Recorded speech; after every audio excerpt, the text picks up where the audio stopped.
Thank you so much. I wanted to give you a chance to respond to Speaker Johnson, who said earlier today about the meeting on Ukraine. He said, before we even talk about Ukraine, I'm going to tell the president what I'm telling you, which is border, border, border. Do you think that's a legitimate position to say that even before you can have conversations about Ukraine, you have to settle the situation with the border? Today's meeting is about Ukraine. That's what we're going to focus on in this discussion. And as the Speaker knows quite well, we continue to negotiate in good faith in a bipartisan way with the Senate, with Republicans and Democrats up there on Capitol Hill about the National Security Supplemental and about, which obviously includes money for border security. The Speaker also said that he has been asking the administration for more details about the spending, what has already been spent in Ukraine, and also the end game in Ukraine. What kind of message can the president deliver to the Speaker? He says he hasn't gotten the answers that he's looking for in terms of how Ukraine should not become another situation like what he'll get an opportunity to ask all those questions today at the meeting, and I'm sure our national security team would be happy to help give him the context that he says he's not getting. I would remind that since the beginning of the conflict in Ukraine in February of 22, we have provided multiple classified and unclassified briefings to members of Congress. And this whole idea of a blank check also is not true.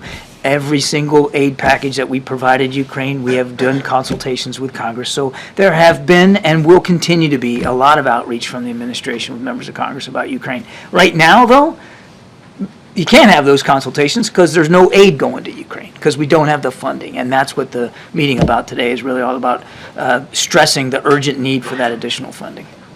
Ms. Kareem, thank you, Kirby.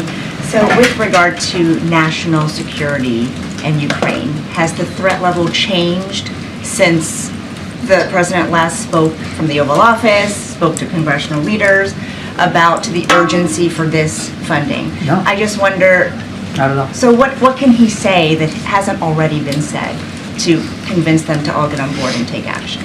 Well, again, without getting ahead of the president and the conversation that he hasn't had yet, one of the reasons our national security advisor, or deputy national security advisor, will be in this meeting is to bring members of Congress up to speed on what we're seeing right now on the battlefield and what the Ukrainian forces are facing now as winter is full upon them and the war hasn't stopped. And aid hasn't continued to flow from the United States. I mean, I think we're in a bit of a different situation now in that regard than we were when the president gave his speech. Not that the national security implications are not still valid. They are just as valid in terms of the threat that Putin poses to the quote-unquote world order and to European stability and security.